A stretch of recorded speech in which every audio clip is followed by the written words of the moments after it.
Hello, welcome back. This is part 3 of the Counselor's Video Manual. Today we'll be discussing the I in Bridge, which stands for ICC. Now, for those of you who have participated in this retreat before, the ICC is our standard system for sharing during small group time. And this is probably one of the most crucial elements within the small group to master for counselors, so that you can have a very great experience within the retreat. Most importantly is so that the campers can not only retain as much as possible about the message, but process the message throughout the retreat in a way that is applicable, in a way that is truly edifying and beneficial for them. One thing more about the system is that it really is a simple system. It can be applied anywhere, anytime, and once you become familiar with it, once it becomes natural for you, this is a great way for us to sort of carry this into the future.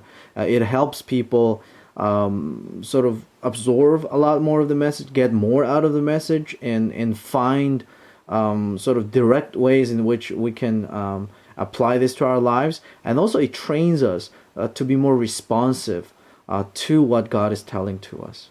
I know a lot of people just assume that just because you go to church every day, every Sunday, you're used to listening to messages. You got that down, right? But listening to messages and responding to the messages as God's children, as disciples of Christ, it's not really a natural thing. It's a learned skill. And I know some people may disagree with this, but it is a learned skill because it takes discipline to be able to sort of remove distractions and really listen to what the message is and receive it as our personal message. Because a lot of times people will listen to messages and they'll be thinking, oh my God, that is perfect for this person. I know this person should listen to this message, or this applies so well to this person. But a lot of times we sort of dismiss the fact that this message is really being spoken to us. And it's something that God desires to see within our lives.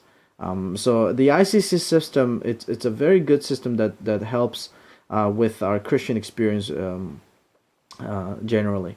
But let's learn it. Let's review it for those who have gone through it before, so we can have a great sharing time. All right, ICC. ICC stands for Impact, Confession, and Conviction. This is the basis of our small group sharing, really. And I know that if you're being asked to, say you listen to a message and then you're being asked to, okay, share what the impact was, what's your confession, what's your conviction, it may seem like a rigid format.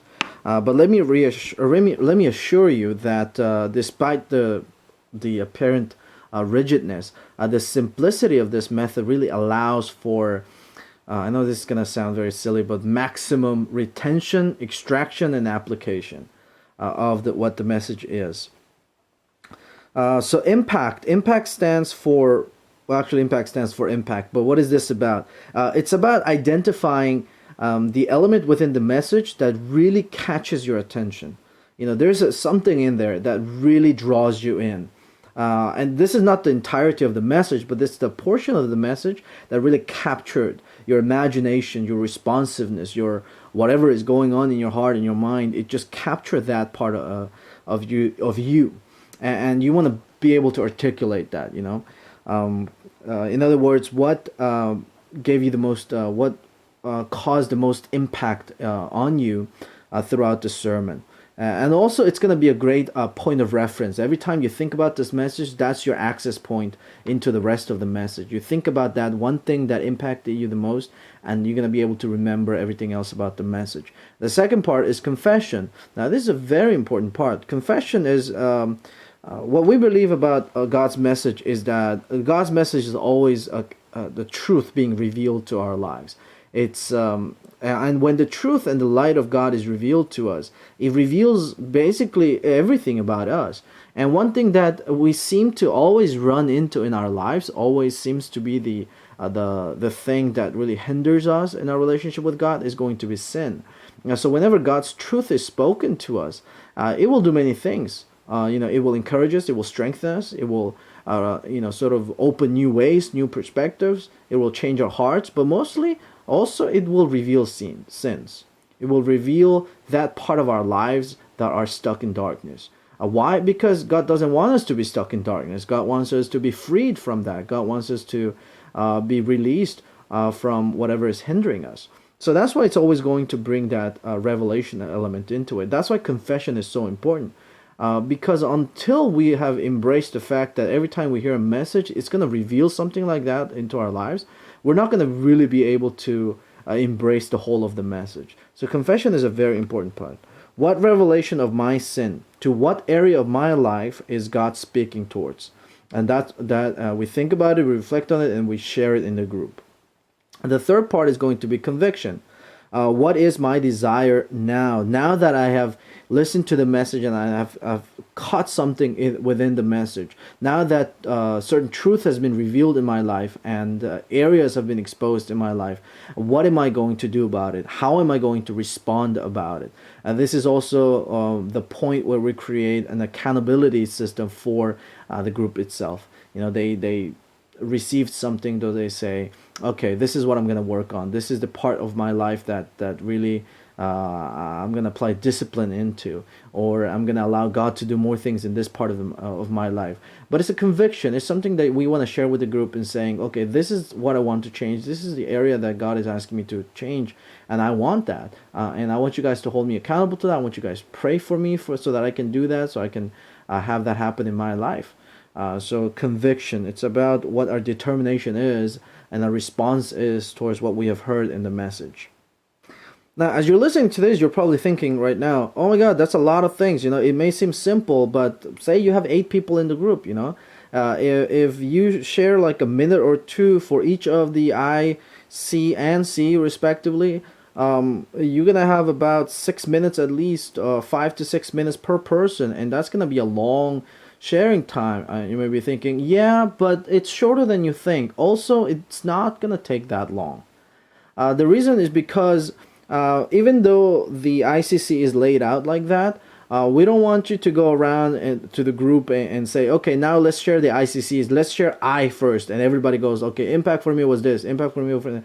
No, we want, when it's turned for everybody to share, we want them to share all 3 things at the same time in sort of a very fluid way. Right? So we're giving them this guideline so that they know what to share, how to share, and where to take the sort of the direction of their sharing towards. Right? But that doesn't mean that you have to make the sharing itself a rigid process. And that's the last thing we want.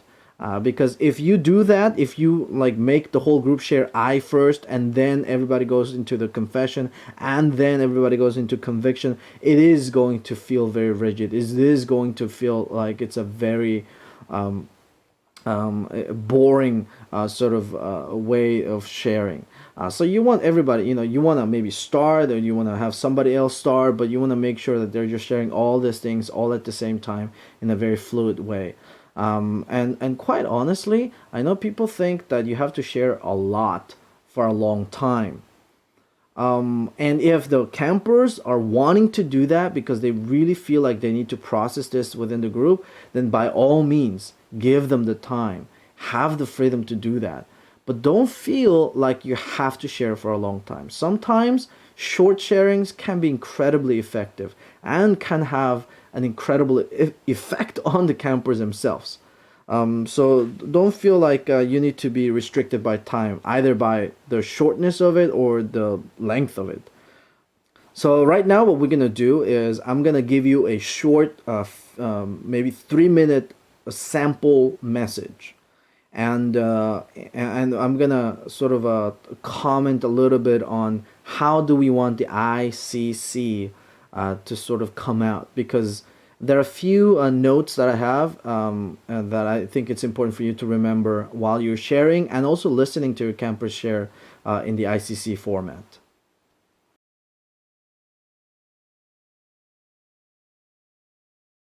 All right, I've changed shirts so for your benefit, so that you know that we're in the message segment. All right, so let's get started. So to begin, today we'll be reading from Genesis chapter 15. From verse 1 to verse 11, right? So I'm just gonna read. I recommend that you read the whole thing. I'm just gonna read the last part that pertains to sort of the central premise of the message. Verse 8. But Abraham said, O sovereign Lord, how can I know that I will gain possession of it? So the Lord said to him, Bring me a heifer, a goat, and a ram, each 3 years old, along with a dove and a young pigeon. Abraham brought all these to him, cut them in two, and arranged the halves opposite sides, opposite each other. The birds, however, he did not cut in half. Then birds of prey came down on the carcasses, but Abraham drove them away. What's happening in this message is that God is sort of establishing a covenant with Abraham. And the reason why God is prompted to this response is because Abraham is wondering, if God is for real, if everything that God has promised is going to happen in his life. So Abraham asked, I know you promised all this, but how do I know? How do I know for sure that you will actually give me all the things that you promise? Be the God that you say you are in my life. And that's when God says, you know what? Make a sacrifice. Bring me all this. Let's make covenant through that. Let's make a pact, a deal through this act of sacrifice. So Abraham brings all these parts and he does as God instructs him. It's important to remember that we enter into a similar sort of relationship because honestly, no matter what we're going through, we're going to know that as long as we have God on our side, God is our God. God is not someone who has absolutely nothing to do with us, but it's in fact someone who is truly invested in our lives. That's something that gives us true security. It's far greater and far more secure than any retirement plan that you can imagine, because when you know that God is with you, God is walking with you, even the worst strategy in the world cannot, even if it's terrible, even if it's sad, even if it really destroys your emotional being, your mental stability, even if it destroys every part of your life. When you know that God is walking with you, you have nothing to be afraid of. You have nothing to worry because the future is truly safe in God's hands. So we want this. We want this permanent relationship with God. And what God is asking is that, okay, I want to have this relationship with you. I want to enter into this relationship with you.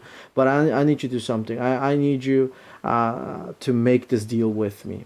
Now, thankfully for us, we have this pact, this covenant, permanently established in our lives through the sacrifice of Jesus Christ. And that's something amazing that we'll never be able to repay. And thankfully, God never asked for a price. He just said, accept this, accept the fact that I have given it all for you. And then we are given salvation in this, we're given grace, and we're given forgiveness, and we're given a future and eternal life in all the things that God has promised.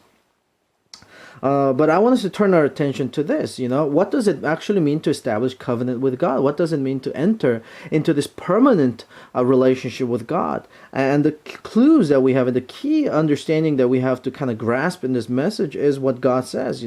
Bring all these elements, bring all these things, and proceed to lay them out and prepare them for sacrifice. And that's the idea, that when we enter into this relationship with God, we bring ourselves as a sacrifice. We bring the elements of our lives as a sacrifice, and we give it all to God. Because quite honestly, no matter what we give to God is never going to compare to what He has already given to us. So it's nothing really that He's asking, but He is asking for our hearts. He is asking that we go all in, just in the same way that He went all in for us. Right, so that's why Abraham brings all this, all these animals, and he cuts them in half, and he makes sacrifice. And this was a proper procedure. This was a standard procedure for covenant making in the ancient times. But you will notice starting in verse 10 that Abraham forgot to, maybe, I don't know if he forgot or he simply overlooked that.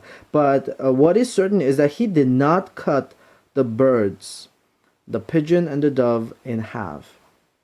Now, as it was proper and standard procedure, he had to split everything, and yet he did not do this part. What we can gather from this is that just like Abraham, there are pieces of ourselves, even when we want to enter into this relationship, even when we go into this relationship with God, there are parts of our lives that we think, oh, small, it's nothing, why should I even give that up, it's nothing. And we don't sacrifice that element. We know to sacrifice the big things. We say, God, okay, my career, that's a huge thing. I want to give my career to God, and ask God, what do you want me to do with my life? I'll do that. you know and big things, who do I marry, who am I going to spend the rest of my life with on this earth. That's a big decision, a big chunk of our lives. So we say, God, be the one who is helping me discern this, right? But when it comes to the small things, we often neglect those things. We often neglect those areas of our lives, and we don't actually sacrifice it like the rest and give it to God. But God desires the entirety of our hearts, the entirety of our lives. It could be maybe the way you use your time. It could be the way we go about, making friendships. Because friendships, let's face it, we often don't think of the impact of a friendship as big as we think of the impact of a marriage in our lives. So we say, I'll make friends with whoever, when in fact God wants us to actually also consider and completely involve Him in deciding who we make friends with. And even the way we use our time, even the way we use our money, our finances, every single aspect of our lives, even the things that we think, okay, that, I want to do whatever I want in that area, all of it, God desires the entirety of it. Because honestly, when we give it all up to God, God can do much better things with that than we can. So let's not forget to split even the little dove, the little pigeon, the things that we think we can neglect, the things that we can just kind of put to the side and say, okay, I've given the big chunks to God, why should I think about the small things? Now, God wants the big and the small areas of our lives all to be given in sacrifice to Him, because He has given us so much more. He has put all of it into this covenant. So let's not forget to split the dove and the pigeon. All right, back in my regular the shirt, so that you know that I'm back into the instruction mode. So let's go into the ICC. Let's break it down, and we'll go through the sample message. Now, just for the purposes of this sample message, we're actually going to spend a little bit of time detailing each component: impact, confession, and conviction. But when you're actually having the sharing for real at the retreat, like I said before, you want to actually go through the whole thing smoothly, all together, right? Okay, impact. When you talk about impact, you just grab one thing that sort of caught your attention, right? And just go through that. Say, for example, it was a short message, so there was a very little areas in which you could just multiple areas you could grab an impact from. It's kind of obvious where you're gonna have to go with this one. But saying this message, right? The impact part was, I did not realize that God was wanting the entirety of my life and not just the big parts of my life, not my dreams, my career, my big choices, but He wants all the small choices as well to be in His hands and to do it with Him, right? So that kind of impacted you, right? So in that sense, just go straight into it and say, this is what impacted me, right? But you realize that once you start moving into confession, that is actually going to be part of your confession. So you just go straight into it saying, I realize that I haven't actually, this is something that I haven't given up in my life, that I don't often think about what's God's role within my time usage, my financial sort of planning and all that, or anything like that of that sort. So that would lead directly into confession. One thing very important about confession, when we do the sharings, you have to know that confession is probably going to be the central element, right? When you think about impact, confession, and conviction, it really both things revolve around the confession part, right? So in this case, let's say the confession is going to be that you have prayed to God about your career choice. You have prayed to God about who you want to spend the rest of your life with, where you want to, or if you're a college student, where you wanted to go to school, what you wanted to study, and all that. So you've prayed to God about all those things, but you never prayed about what kind of student you want to be, what kind of, how you want to be spending your time Even during summer, even during vacation time, how am I going to be spending my time? Should I just go with the natural course as everybody else is doing, or am I doing it in accordance to what I'm praying about in the time that I'm spending with God? If that's an area of confession, just say that, right? Just say, honestly, I haven't given this part up to God, and I failed to sort of bring these elements of my life into sacrifice. So make it a personal confession, right? Something about yourself. What you do not want to do during this time is do a general observation. You really don't want to do that, because that's exactly what teaching looks like in that moment. Say, for example, a general observation here would be, "Oh my God, I didn't realize. You're right. I heard the message, and the message and the pastor was right. I think we as people, we always sort of skip on the small things in sacrifice to God. So I think we should remember to give even the small parts of our lives to God, like, for example, this and this and that, right? When you share it like that, you're just generalizing the whole idea and summarizing it and portraying the generality of it. That's a horrible way to. I'm sorry if you've done it like this before, and I do apologize if this is not sitting well with you, but that's a horrible way to share, because you actually shared nothing about yourself. Clearly, there's an area of your life that God has spoken into, and it's not a general area. It's something that clicks with a specific memory of your previous actions. Share that, right? Invite everybody in that moment in the group to become part of that moment of your life where you fell short. And invite them to be part of that. See that. And see how, despite that, because of the message, you are being encouraged to try again and do it better. Right? Don't generalize things, Don't give summaries of it saying, "Oh yeah, it looks like, we should remember to," we should know. It's always about how I am responding to this message during the sharing time. Right? I remember doing this. I remember I haven't done this, and I know that this is the part that I need to change. So then that, as you can see, that leads straight into the conviction area, where you say, okay, now that I know this, now that I've thought about this, now that I'm reflecting about this, I am going to pray that God helps me even give, back to the examples, given even how I plan my summer during vacations, or how I plan my vacations, how I plan my my finances, how I plan the usage of my daily time. I'm gonna offer that up to God, and I'm gonna discipline myself to do that. That's your conviction. That's where you're asking others to hold you accountable to.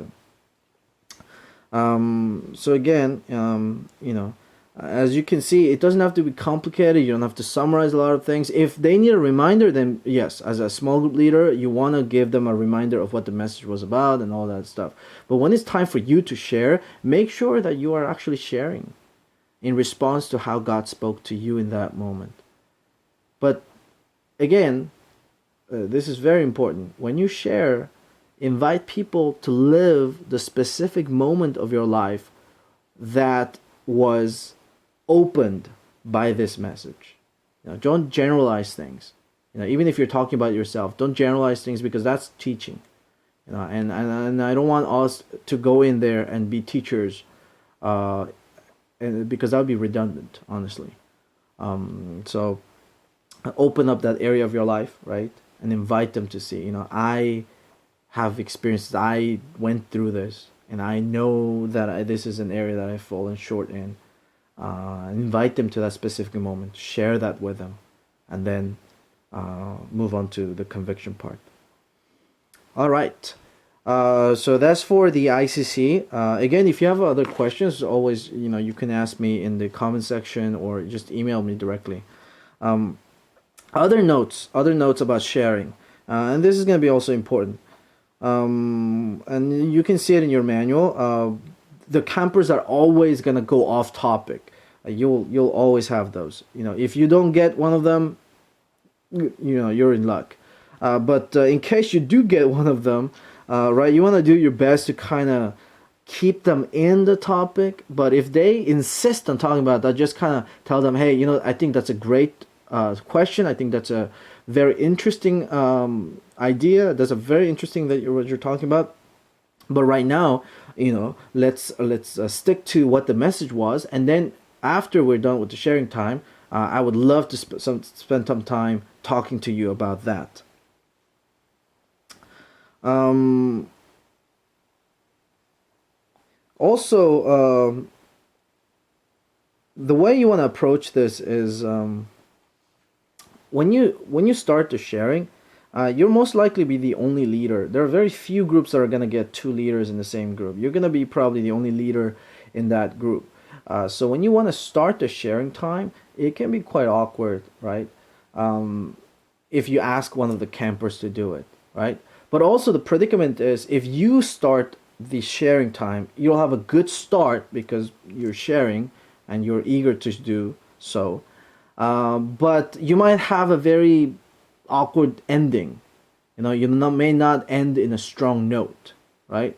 So always from the very first day on, it's very important to identify who's gonna be your unofficial helper, right? These are the people who are the most eager to share, the most eager to participate, the good students, right? Now I'm not trying to discriminate against the other people or anything like that, but this is gonna be a strategy for you because you want them. So you want to ask them to start, or if you can see that they're actually solid in the way that they receive the message and stuff like that, then they can be the last ones to end the sharing, right? You want to be very intentional about this because that is part of creating the right environment. That is part of setting up the right group environment for a successful group sharing, right? So either have that one student start and then you do the ending, or you start and have them do the ending. So when you sit, make sure that you're sitting in that order, the arrangement. Don't make it too obvious, right? But kind of go about it naturally. That's just going to help you a lot through the whole group sharing. Right, I think that's it for part 3 of our counselor's video manual. Again, if you have any questions, please feel free to email me. And that was it for today, and I'll see you in the next video. Bye.